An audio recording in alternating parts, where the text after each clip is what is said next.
Vamos a, buenos días, vamos a hacer la oración, hermanos, por favor.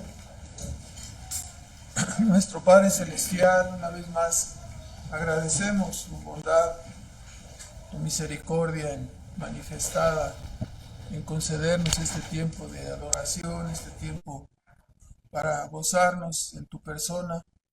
Y rogamos ahora, Padre, que nuestras mentes y corazones estén ayudados por tu Espíritu Santo para recibir la palabra que nos es enviada, para que seamos edificados, exhortados, amonestados y que de esta manera podamos ser edificados en la vida cristiana y nuestro carácter sea transformado en la semejanza de aquel en el que tú te complaces, en la semejanza de nuestro Señor Jesucristo. Pedimos de tu gracia y de tu favor, Padre, sabiendo que somos siervos inútiles y reconociendo, Señor, todas nuestras limitaciones y nuestras necesidades. Por ello te pedimos, te suplicamos que tú bendigas tu palabra y que ayudes a cada uno de nosotros, Padre, en el nombre de Cristo Jesús. Amén. Entonces, el día de hoy estamos aquí en el capítulo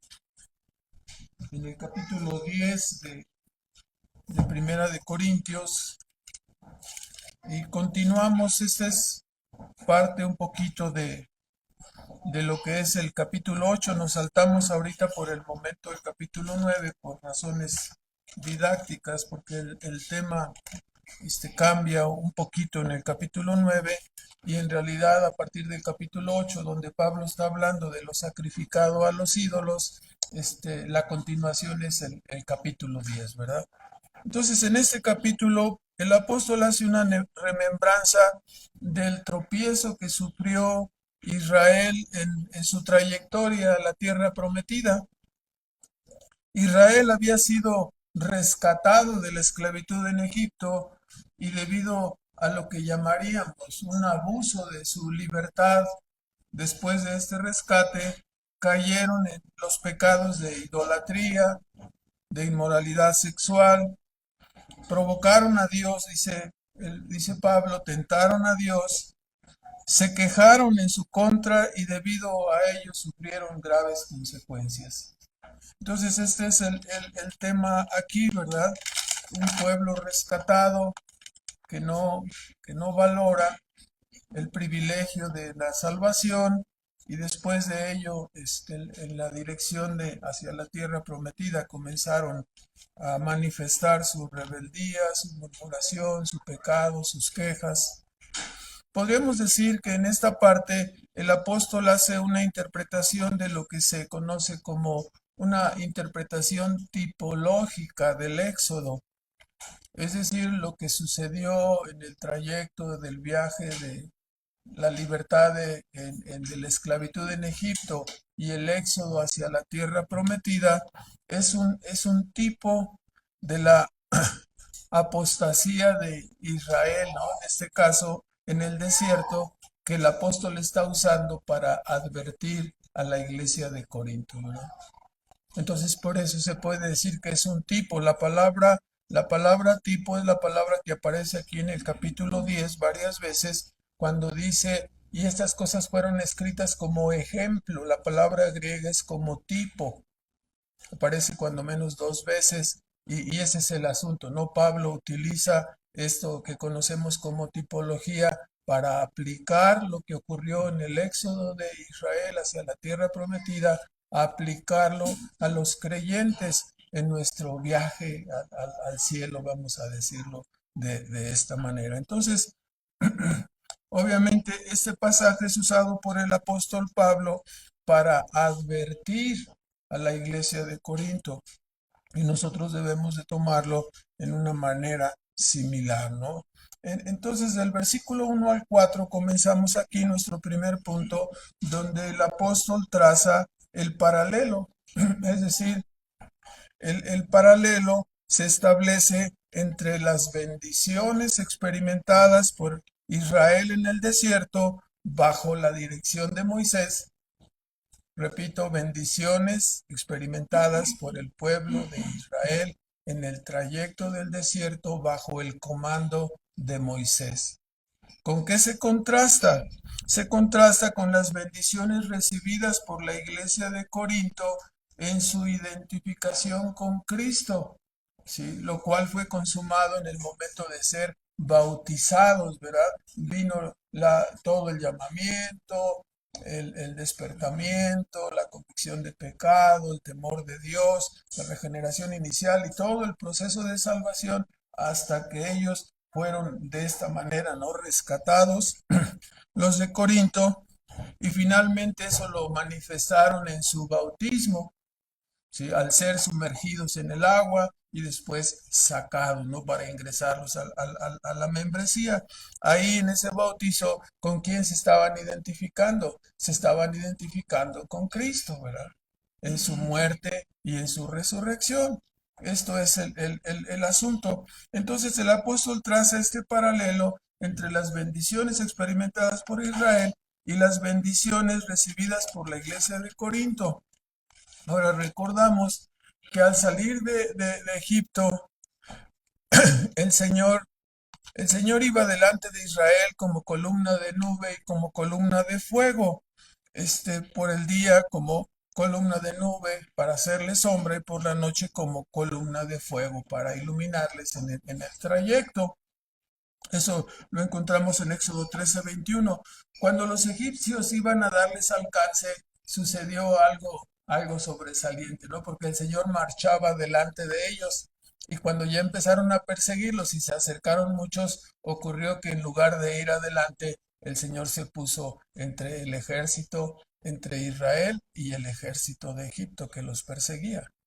Entonces, asimismo, esto es Éxodo 14:19. Asimismo, al dividir el Mar Rojo, los israelitas pasaron por tierra seca como y teniendo las aguas como un muro, así dice Éxodo 14:22. En ese sentido, entonces al momento de ir cruzando los israelitas tenían agua por un lado, agua por el otro lado y la columna de nube por encima de ellos, ¿no? De que estaban rodeados de agua, ¿no? Este es el símil. Entonces, fueron bautizados o cubiertos por la nube y el agua, como los creyentes en su bautismo de identificación con Cristo, somos sepultados completamente en el agua, ¿no? Identificándonos con Cristo. Del mismo modo, dice Pablo, el pueblo de Israel participó del maná espiritual que prefiguraba al Cristo recibido por los corintios. Esto lo entendemos, ¿no? Aquí está el paralelo. Cristo dijo, yo soy ¿qué? El pan de vida, ¿no? Entonces, los corintios que habían recibido, ¿sí? El pan de vida, ¿verdad? También Cristo participó, también Cristo participó del agua de vida, o también, perdón, ellos participaron del agua de vida que Dios les sacó de la roca, ¿no? ¿Se acuerdan ustedes? Una vez golpeó la roca, le dijeron habla la roca y golpeó la roca, salió el agua de la roca y en el desierto recibieron ellos agua. Y de la misma manera, Cristo se identificó a sí mismo como el agua de vida que Jesús ofreció a la samaritana, y esta es la bebida espiritual que los israelitas recibieron en el desierto, de la cual los corintios también habían sido partícipes, ¿no? Entonces, ¿recibieron privilegios el pueblo de Israel? ¿Sí? ¿Recibieron privilegios los corintios? Sí. Bueno, entonces, ahora vamos a fijarnos, ¿no? Que el apóstol, esto debemos de mencionarlo, no podemos dejar de mencionarlo, que tanto en la protección del Mar Rojo, como en la provisión del maná, como en la provisión del agua de la roca, la escritura nos dice que Israel había murmurado e Israel se había quejado contra Moisés y contra Aarón. En realidad, al quejarse contra ellos, estaban quejando ¿contra quién? Contra Dios. Entonces dijeron, ¿no? Son las tres ilustraciones, Éxodo 14, 11, 12.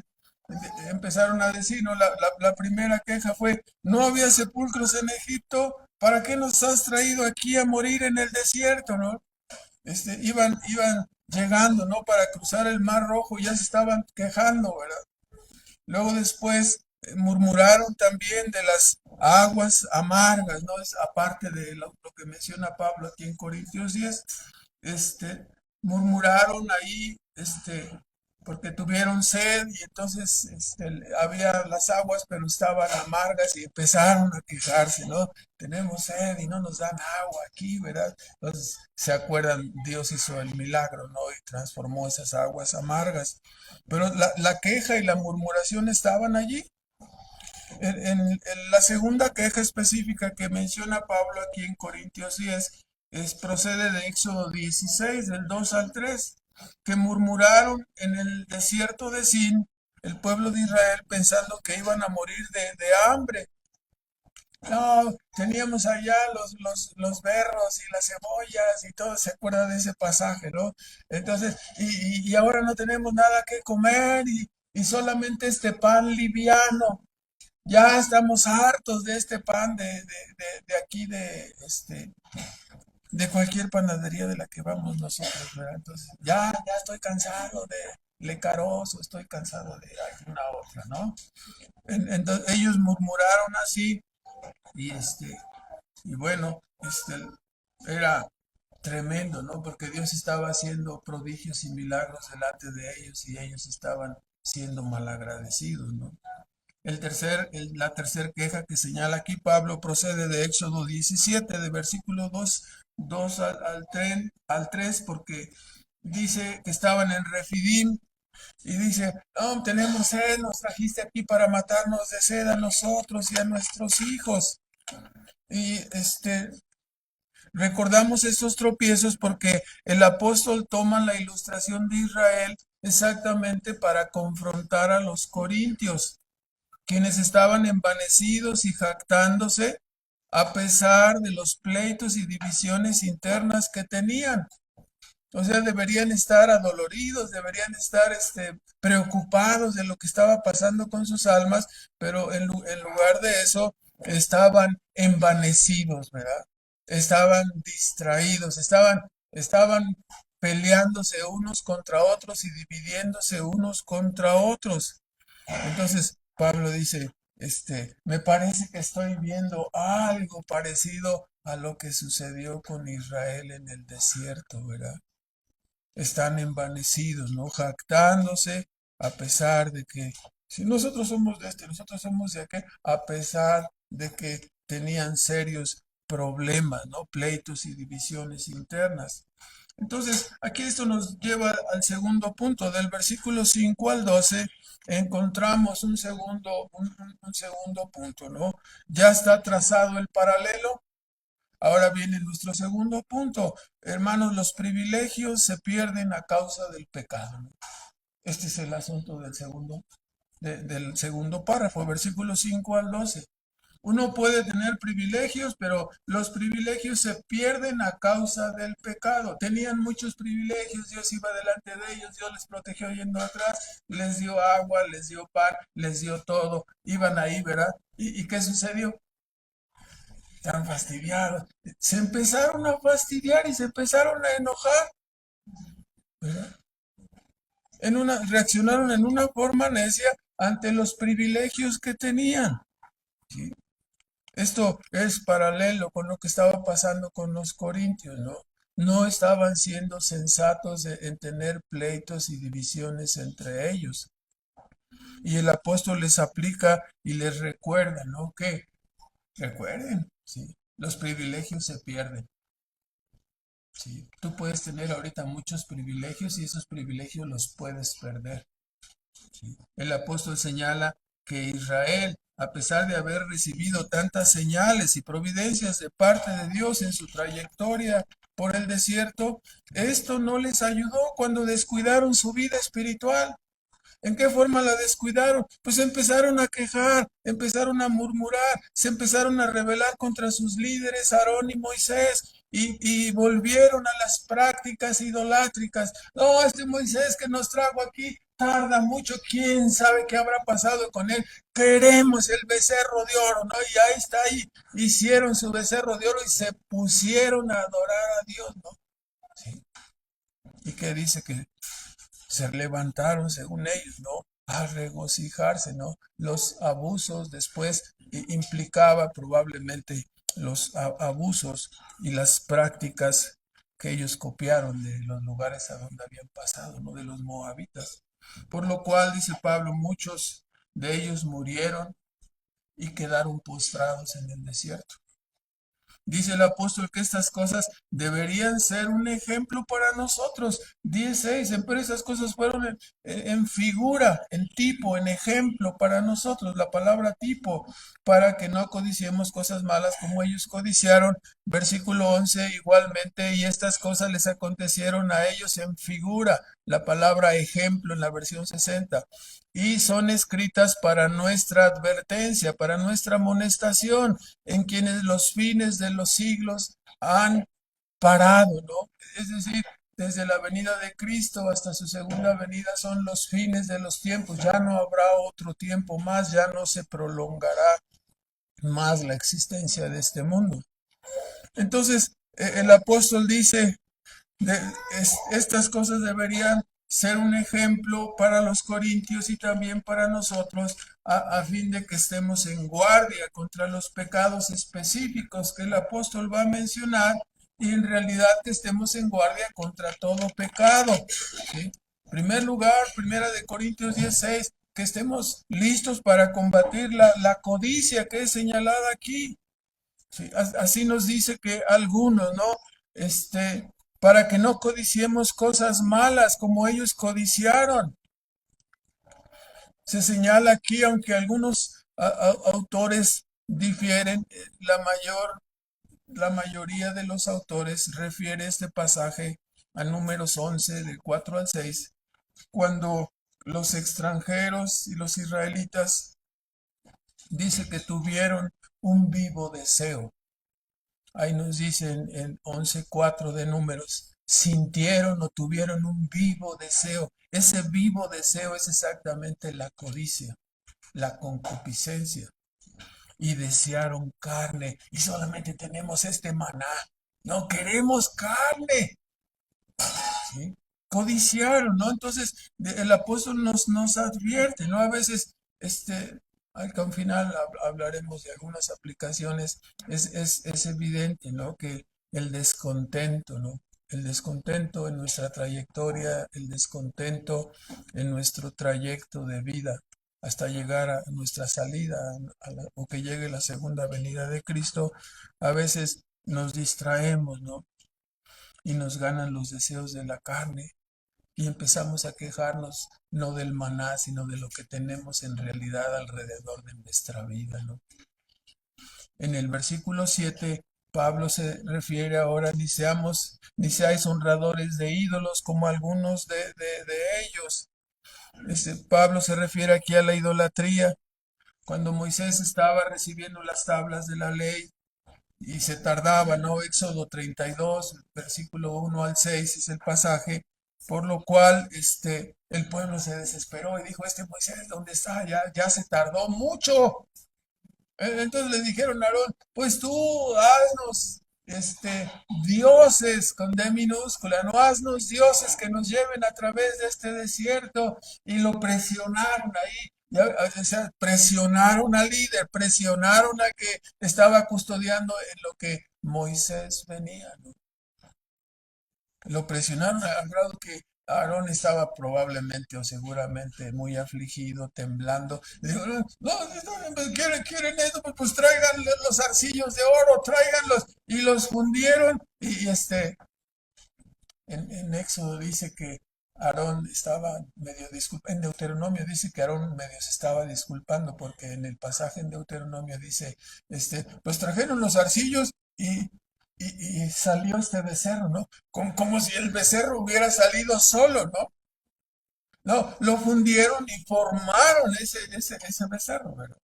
No salió así, ¿verdad? Usted no agarra el oro fundido y lo echa en cualquier parte en una olla y se forma un becerro, ¿no? No, formaron ese becerro, ¿no? Y así se hicieron el becerro para adorar y cayeron en la idolatría. ¿sí? La adoración involucró, de acuerdo a Éxodo 32:6, ¿sí?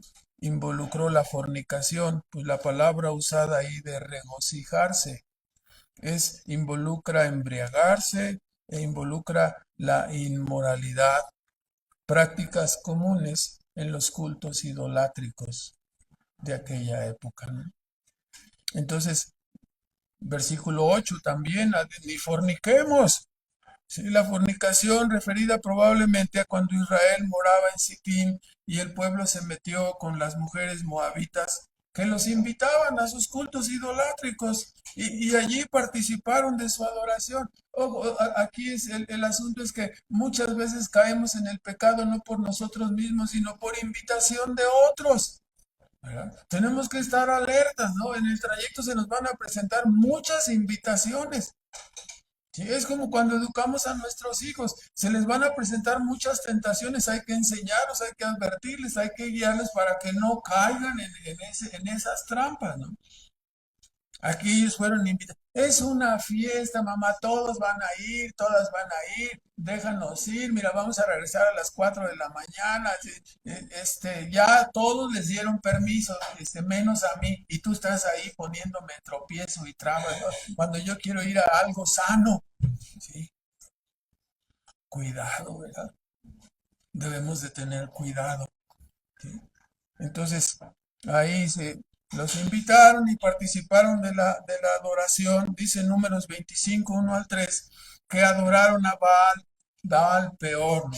Deidad principal de los cananeos, que se le adoraba especialmente. Una de sus facetas era que lo adoraban como Dios de la fertilidad. Entonces, las prácticas como la fornicación, las relaciones sexuales antes del matrimonio, ¿verdad?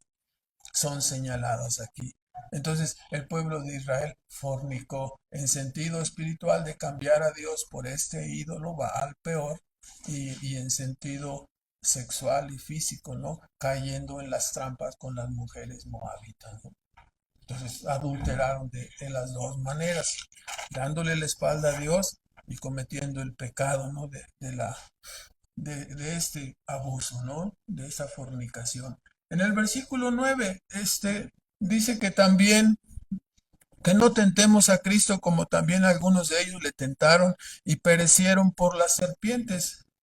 Aquí se refiere al pasaje de Números 21, 4 al 6, la ocasión cuando el pueblo se dirigía camino del Mar Rojo y empezaron a rodear la tierra de Edom, y dice que el pueblo se desanimó y se quejaron, ya lo sabemos, ¿no? Por falta de pan. Hay algunas personas que dicen, no, no, no es tan mala la queja, es que así saca uno el estrés y eso, déjame quejarme, ¿no? Y déjame gritar, estoy harto, y así. Algunos piensan que no tiene nada de malo, nos estamos fijando, ¿no? Que involucra muchas cosas, ¿no? Entonces se quejaron por la falta de pan, de agua, aunque tenían el maná, ¿no? Ya les fastidiaba. Entonces, como se quejaron, este pecado fue tomado por Dios como una provocación, ¿no? Dice, tentaron a Dios en el desierto, ¿no? Lo provocaron, lo provocaron. Entonces Dios les envió serpientes ardientes, conocemos la historia, y los mordían y estaban muriendo, hasta que dijeron, ya no, quítanos las serpientes. Entonces ahí van con Moisés y dice, hace una serpiente de bronce y la cuelgas, y así cuando uno se ha mordido por la serpiente de bronce, mira, estaba prefigurando a Cristo, ¿verdad? Entonces, así, muchos murieron por las serpientes ardientes. Hermanos, en medio de las tentaciones, muchos soldados, muchos guerreros caerán. Muchas personas que se descuidan en la lucha, que se descuidan en la batalla, van a caer en el camino, ¿no? Es lo que estamos viendo como advertencia para nosotros. Así el Señor dice, tengan cuidado, ¿sí? No, no, no sean tan quejumbrosos, no vayan a estar provocando al Señor, ¿no? Y así oró Moisés por ellos, y Dios les mandó la serpiente de bronce, figura de Cristo, y así el que era mordido miraba a la serpiente y vivía, ¿no?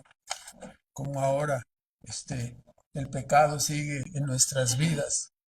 Y nuestra única solución es mirar a Cristo, ¿no? Creer en Él, confiar en Él, pedir perdón y que sean lavados nuestros pecados en la sangre del Cordero, ¿no? En el versículo 10, el último pecado señalado dice, ni murmuréis como algunos de ellos murmuraron y perecieron por el destructor. Aquí la murmuración aconteció acerca, recuerdan ustedes en el trayecto, hubo la rebelión de Coré, Datán y Abiram. ¿No ha hablado también Dios por nosotros? ¿No podemos nosotros también liderar? ¿No podemos también nosotros ofrecer los sacrificios?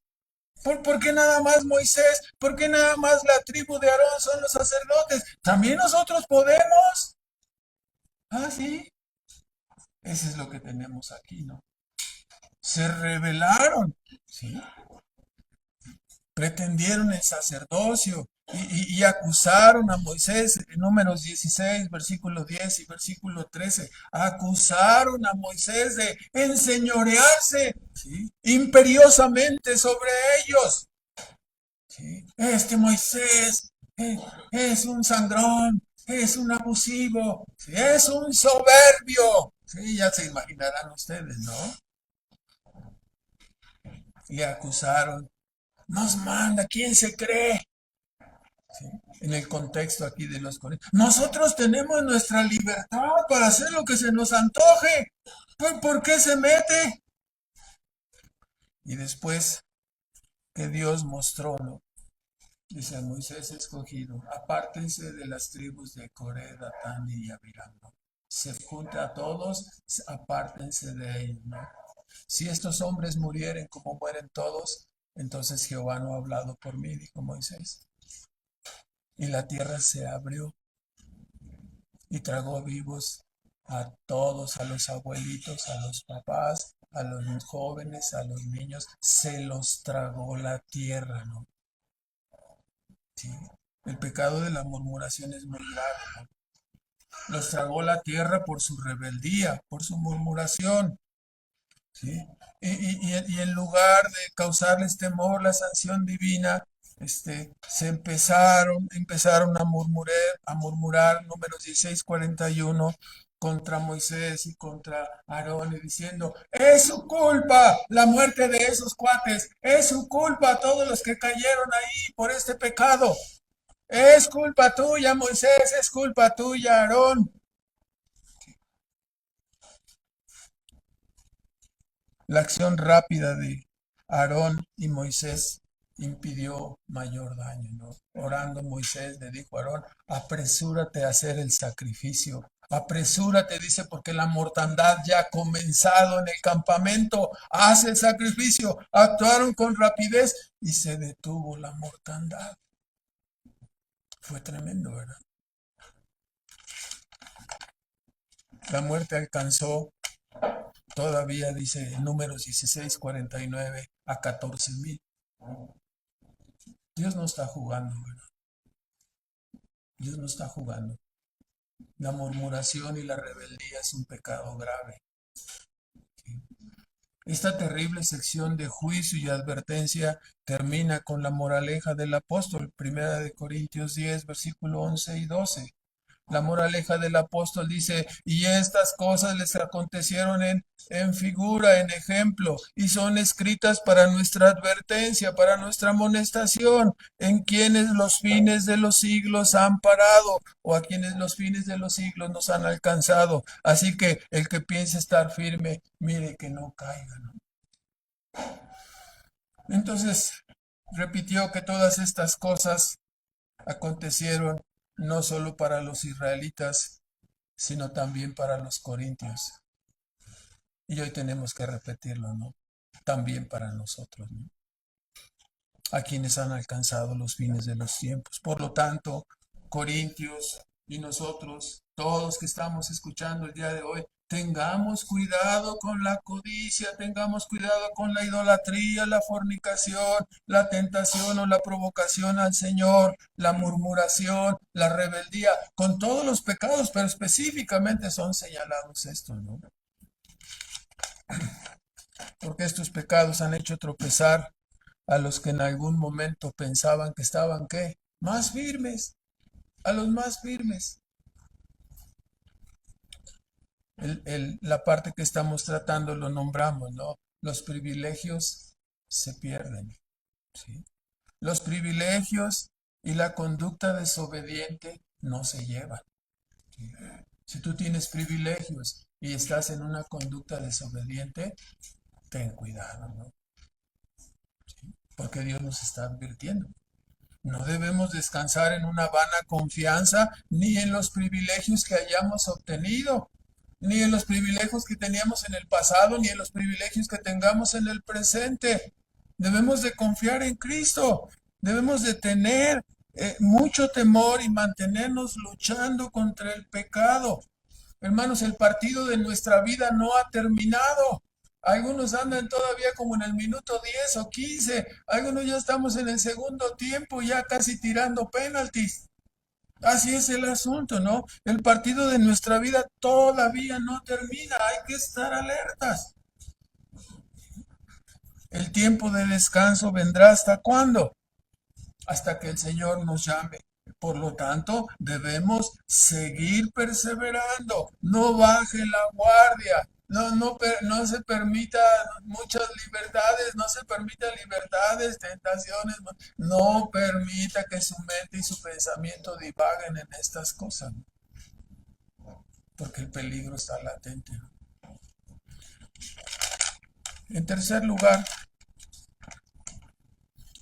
es nuestro deber del versículo 13 al 22.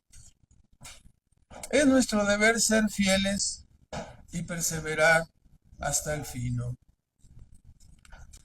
O sea, de acuerdo al paralelo trazado por Pablo, el problema de los israelitas o el problema de los corintios no tenía que ver con Dios, ¿no? Como lo sabemos, es un texto que conocemos. Fiel es Dios, que no nos dejará ser tentados más allá de lo que podemos resistir, sino que juntamente con la prueba nos dará también que la salida. Entonces, el problema no es de Dios, fiel es Dios. Entonces, es nuestro deber ser fieles y perseverar hasta el fin. Dios no es culpable de ninguno de nuestros pecados, de ninguna de nuestras actitudes y de ninguna de nuestras faltas. Sea fornicación, murmuración, queja. Dios no es culpable de esos. Dios es fiel. El problema es con nosotros, que nos estamos descuidando, que podemos resbalarnos, podemos caer de nuestra firmeza, ¿no? Dios es fiel, dice Pablo, Él no va a fallar, más bien se puede tratar de un mal entendimiento. ¿Cuál sería un mal entendimiento? Ay, ya tengo mis privilegios, ya. Que se preocupen los que no tienen privilegios, yo tengo mis privilegios, ¿no? Pero si tienes privilegios y descuidas tu vida cristiana, los problemas van a llegar, los problemas van a venir. No puedes descansar en tus privilegios, porque los privilegios no están garantizados. La vida cristiana es de qué? De altibajos. No sabemos en qué momento vamos a ser probados fuertemente. Entonces, si nosotros estamos acostumbrados a ciertas cosas y de repente las cosas cambian, eso pudiera ser motivo para que caigamos en la tentación de qué, hermanos, de quejarnos, de murmurar. Es que antes no era así, antes tenía 5 carros y ahora ya no tengo un patino más. Y te vas a empezar a quejar, ¿no? Antes hacía y ahora y nos empezamos ligeramente como a murmurar, como a quejarnos y acabamos cayendo en un pecado, ¿no? Grave.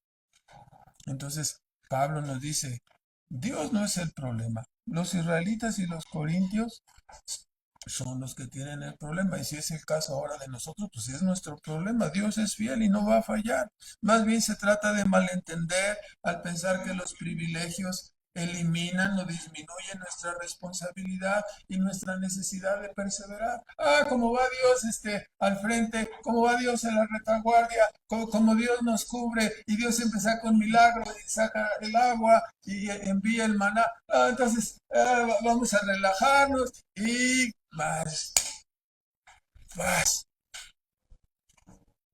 se descuidaron.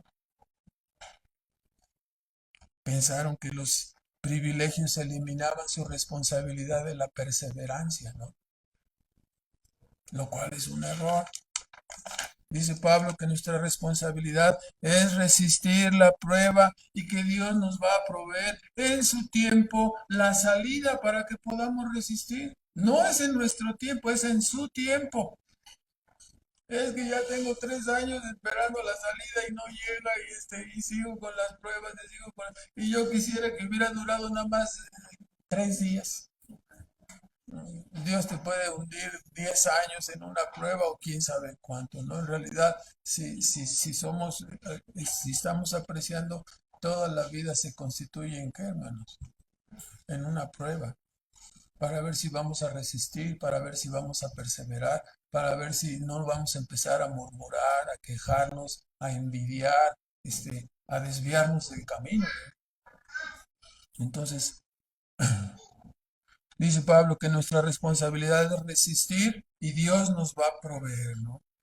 Por lo tanto, ¿qué es lo que nos toca? ¿Sí? Como Dios es así y no nos va a probar más de lo que podemos resistir, entonces tu responsabilidad es huye de la fornicación, huye del pecado, huye de la murmuración, huye de todos los pecados, escápate. Esa es tu responsabilidad. Huye de la idolatría, de todo pecado, codicia, fornicación, tentación, murmuración. Así dice 10:14, ¿no? Por lo tanto, dice, amados míos, la culpa no es de Dios, ¿no? O sea, lo que te toca es que huye, escápate, escapa del pecado, no te hagas el muy fuerte, no te hagas el que tienes mucho conocimiento, más bien, escápate del pecado. Hermanos, dice, juzguen ustedes el asunto, ¿no? Hablando con relación a lo que está diciendo y con relación especialmente a lo sacrificado a los ídolos. Juzguen el asunto, versículo 15. ¿Sí? Cuando participamos de la cena del Señor, versículos 16 y 17, cuando participamos de la cena del Señor, nos acercamos al altar del Señor, participamos del pan, participamos de la copa, participamos de la ordenanza. ¿Estamos teniendo comunión con Cristo? Sí, claro, de eso se trata la ordenanza, ¿no? Sí, estamos en completa comunión con Cristo, participando simbólicamente de su sangre y simbólicamente de su cuerpo partido, ¿no? Eso es lo que celebramos en la ordenanza. Entonces, lo mismo sucede cuando Israel participaba de las ofrendas en el altar. Versículo 18. La persona cuando llevaba una ofrenda, la llevaba y la tiraba ahí y ya se iba a su casa. No, la ponían ahí y les decía, van a confesar, ponga la mano encima del sacrificio. O sea, había que una identificación, ¿sí? Lo mismo sucedía con Israel. O sea, Pablo está trazando el paralelo nuevamente y está diciendo, cuando participas de las ordenanzas, estás en comunión con Cristo, estás en comunión con Dios. De la misma manera, cuando Israel ofrecía sus sacrificios, entraba en comunión con Dios. Participaba del altar, afirmaba su devoción a Dios. Claro que participaba del altar, aunque el que mataba el cordero era el sacerdote, ¿verdad? Entonces, siendo así, pasa al versículo 19 y 20, dicen, del mismo modo, hermanos, tengan entendimiento, quienes hacen sacrificios a los ídolos, aunque los ídolos no sean nada y sean basura y no signifiquen nada y no tengan ningún poder, ¿sí? Ni vida tienen, la persona que ofrece el sacrificio a esos ídolos se identifica con quién, con el ídolo. Y quiero que sepan, dice finalmente Pablo, citando en Deuteronomio 32, versículo 15 al 17, que el pueblo al sacrificar a los ídolos estaba sacrificando a quién, a los demonios. Entonces Pablo trae esa ilustración. Hermanos, en la cena nos identificamos con Cristo. Los israelitas en el sacrificio se identificaban, ¿sí?, en la ofrenda, ¿verdad? Con el Dios verdadero. Entonces, cuando llevas una ofrenda al ídolo, ¿qué es lo que está pasando? Estás identificado. Entonces, el problema lo señala más profundamente Pablo, porque dice, y yo no quiero que participen, porque detrás de cada ídolo que hay, un demonio. ¿Sí? Citando Deuteronomio 32, 15 al 17. Entonces, estos sacrificios a los ídolos muertos, al hacer estos sacrificios a estos ídolos muertos sin saberlo, los gentiles están sacrificando a los demonios y no a Dios.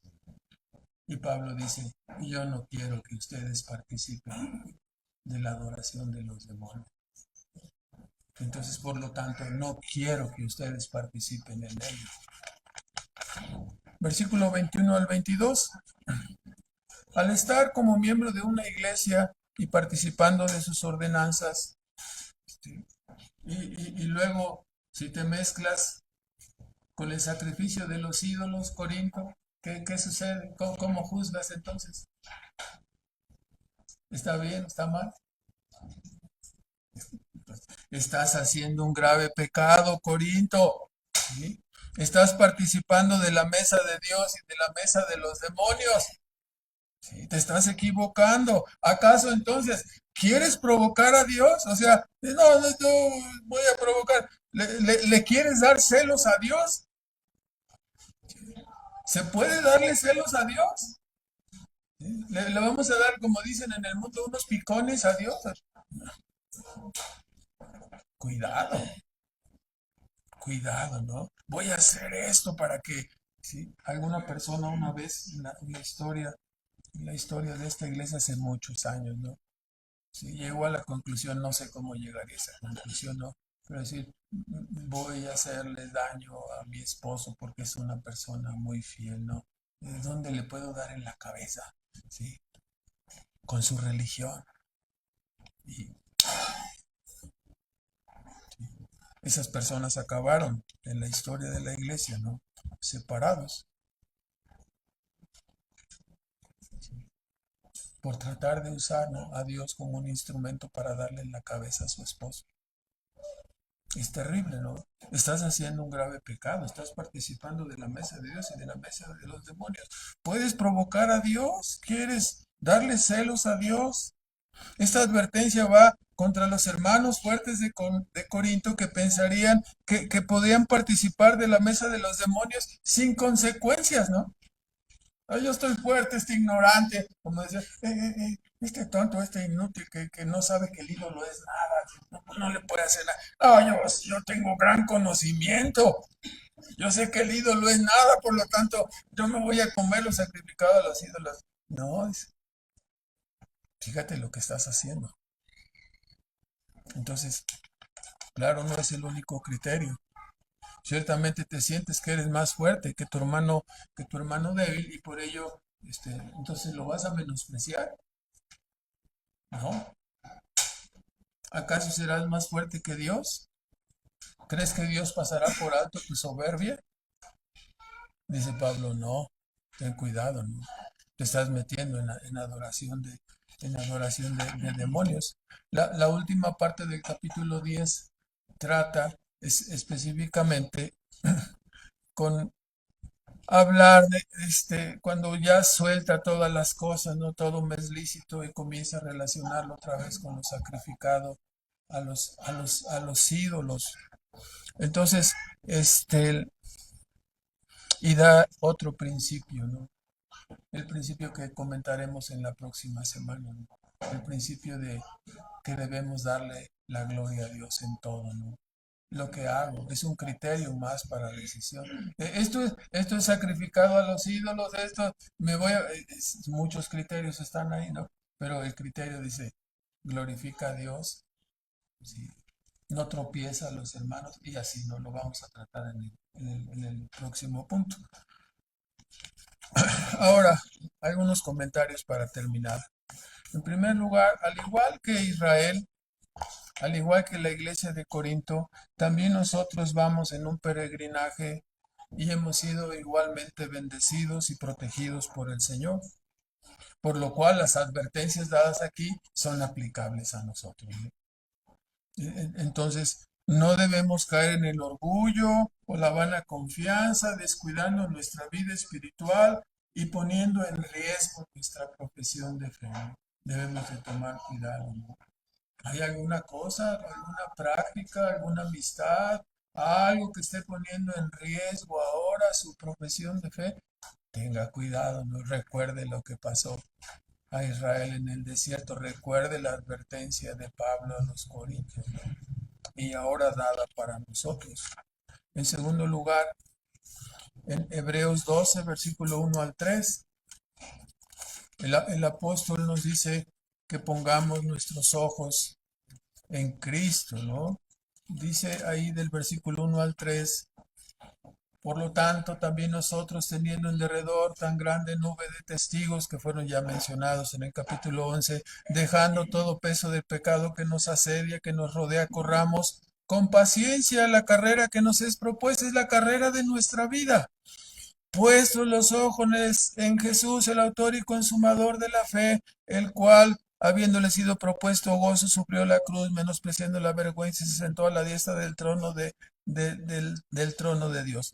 Reducid, pues, a vuestro pensamiento a aquel que sufrió tal contradicción de pecadores contra sí mismo, que dice ahí, hermanos, para que no os fatiguéis en vuestros ánimos desmayando. Porque así ocurre que la persona se fatiga, se desanima y luego ¿qué empieza a hacer? A quejarse, a murmurar, a fijarse y a rebelarse y es un grave problema, ¿verdad? Entonces, por eso el apóstol exhorta que corramos la carrera con paciencia, ¿no? Porque si no lo hacemos, vamos a comenzar a pecar murmurando, quejándonos, codiciando, rebelándonos, inconformándonos con nuestro maná o inconformándonos con nuestra situación presente y de esa manera provocando al Señor, ¿no? O cayendo en apostasía como ocurrió con los hebreos. Cuán bueno es que tengamos que contentamiento, cualquiera que sea nuestra situación. El apóstol llegó a decir, no sé estar en escasez, sé estar en abundancia. En todo y por todo he sido enseñado, ¿no?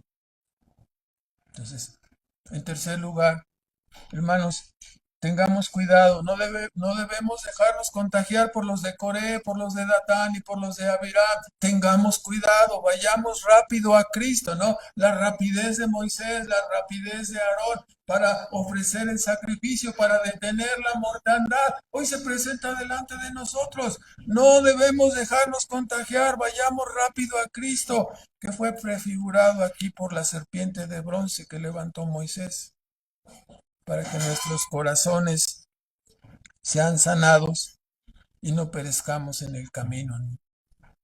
Corre, dice, escapa por tu vida, ¿no? En cuarto lugar, la prueba, el problema o la adversidad que te sucede hoy o te ocurrirá mañana no debe ser un pretexto para que regreses al mundo o para que te retires de la carrera. De ninguna manera.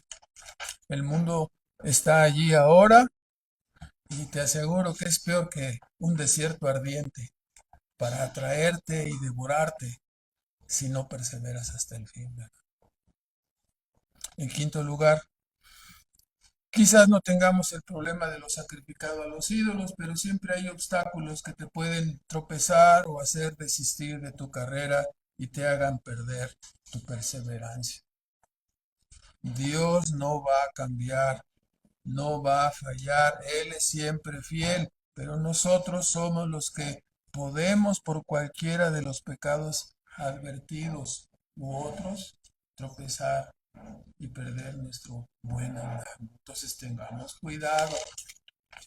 En sexto lugar, si eres hermano fuerte o débil, la advertencia escuchada hoy te debe poner alerta acerca de tu vida espiritual. Es obvio, ¿no? Los israelitas disfrutaron de privilegios, los corintios igual, y nosotros también. Entonces, estemos alertas. Para nosotros es la advertencia. Si eres hermano fuerte o débil, finalmente, la advertencia escuchada hoy te debe poner alerta acerca de tu vida espiritual, ¿no?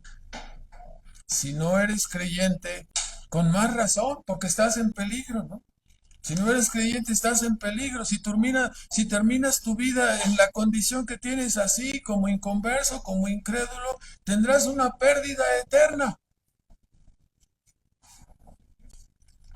Con razón, las palabras, ¿no? Escapa por tu vida. No mires atrás. Y hoy decimos, no, huye hacia Cristo. Escápate hacia Cristo. Que Dios nos ayude, hermanos. Vamos a hacer una oración. Padre Celestial, te damos las gracias en esta mañana por permitirnos escudriñar estas palabras, estas advertencias. Rogamos, Padre, que nos ayudes a humillarnos. Rogamos que nos ayudes a pedir perdón por nuestras faltas, por nuestros pecados.